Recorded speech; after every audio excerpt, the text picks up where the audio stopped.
What if memory loss wasn't an inevitable part of aging?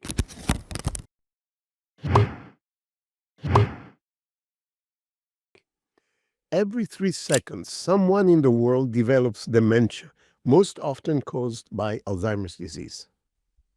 Age is the #1 predictor of Alzheimer's disease. As we get older, an energy deficit causes a reduction in our brain's ability to use glucose, its primary fuel.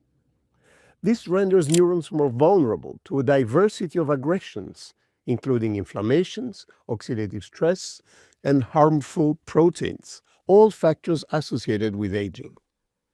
We don't yet have a cure, but research shows that there are ways to reduce risk. Regular exercise, healthy eating, and keeping the mind active can all help build resilience and delay the disease. My research focuses on glial cells of the brain and how they can provide more energy to neurons and protect their function.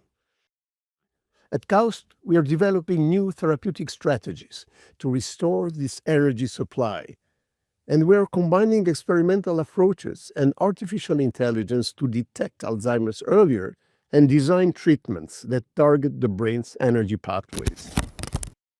Alzheimer's is not an inevitable part of aging. By unlocking how the brain powers itself, research is bringing us closer to slowing, preventing, and one day curing this devastating disease.